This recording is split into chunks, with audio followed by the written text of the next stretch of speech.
Creative होना और creative सोचना बहुत इंपॉर्टेंट होता है। एक क्रिएटिव सोचने वाला पर्सन हर एक प्रॉब्लम का एक out of the box solution निकालने की कोशिश करेगा। इसलिए आज की इस वीडियो में हम यही जानेंगे कि क्रिएटिवली आप अपने काम को कैसे पूरा कर सकते हैं। तो चलिए खोलते हैं क्रिएटिव थिंकिंग की काम की किताब के 10 पन्ने। हमारा पहला पन्ना कहता है एम्ब्रेस ओपन माइंडेडनेस। एक इम्पॉर्टेंट पॉइंट है क्रिएटिव थिंकिंग के लिए कि आपका दिमाग हमेशा खुला होना चाहिए। आपको नए, हटके और अलग विचार रखने चाहिए। फॉर एग्जाम्पल, क्रिएटिव थिंकर्स हमेशा न्यू आइडियाज को एक्सप्लोर करते हैं और ट्रेडिशनल सोच से अलग सोचते हैं। तो बढ़ते हैं हम लोग अपने पन्ने नंबर 2 की तरफ, जो कहता है क्यूरियोसिटी। एक और इम्पोर्टेंट पॉइंट है क्रिएटिव थिंकिंग के लिए, जो कि होता है जिज्ञासा।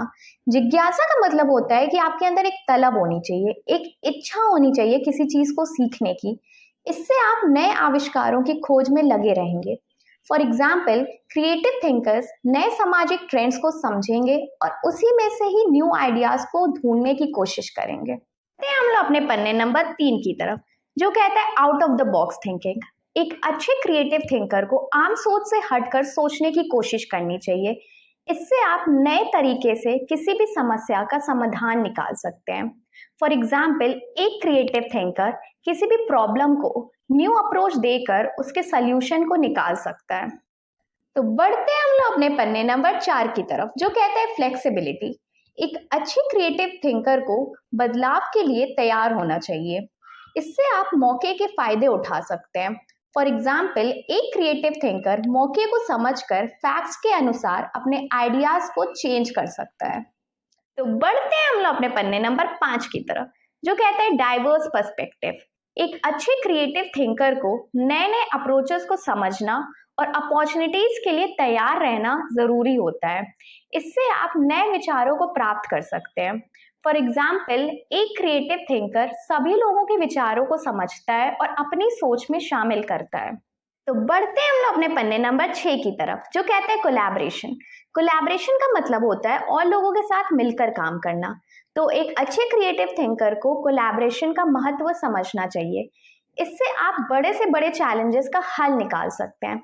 फॉर एग्जाम्पल, एक क्रिएटिव थिंकर अपने फ्रेंड्स के साथ मिलकर उनके आइडियाज को मिक्स कर कर किसी भी प्रॉब्लम का सल्यूशन निकालता है। तो बढ़ते हैं हम लोग अपने पन्ने नंबर 7 की तरफ, जो कहता है रिस्क टेकिंग। एक अच्छा क्रिएटिव थिंकर हमेशा हिम्मत रखेगा रिस्क लेने के लिए। इससे आप अपने विचारों को हमेशा नए और अलग तरीके से पेश कर सकते हैं।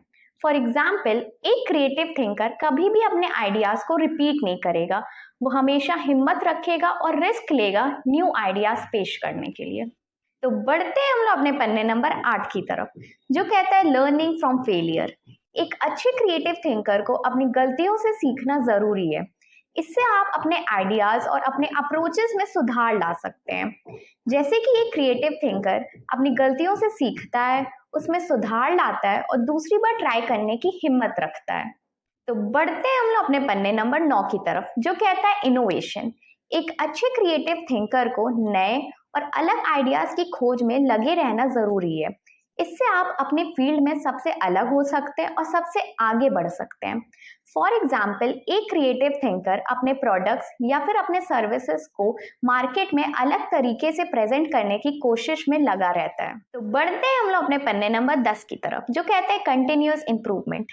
एक अच्छा क्रिएटिव थिंकर अपने विचारों और अपने स्किल्स में सुधार करने की कोशिश करेगा। इससे आप और बेहतर बन पाएंगे और अपनी गोल्स तक आसानी से पहुंच सकेंगे। फॉर एग्जाम्पल, एक क्रिएटिव थिंकर अपने आइडियाज को हमेशा बेहतर बनाने की कोशिश करेगा और उसे नए तरीके से प्रेजेंट करने की कोशिश में लगा रहेगा। आशा करती हूँ कि आपको हमारी क्रिएटिव थिंकिंग की काम की किताब के 10 पन्ने समझ में आए होंगे। उनमें से 3 पॉइंट मैं आपको ऐसे बताऊंगी जिस पर आपको ध्यान देने की जरूरत है। पहला पॉइंट, एक अच्छे क्रिएटिव थिंकर को नए, हटके और अलग विचार रखना चाहिए, न्यू आइडियाज को एक्सप्लोर करना चाहिए। दूसरा पॉइंट, एक अच्छे क्रिएटिव थिंकर को बदलाव के लिए हमेशा तैयार रहना चाहिए। तीसरा पॉइंट, एक अच्छा क्रिएटिव थिंकर कभी भी फेलियर से हार नहीं मानता है, फेलियर से सीखता है। इससे वो अपने आइडियाज और अपने अप्रोच में सुधार ला सकते हैं। अगर आपको हमारा ये प्रयास पसंद आया है तो वीडियो को लाइक करें, शेयर करें और चैनल को सब्सक्राइब करें।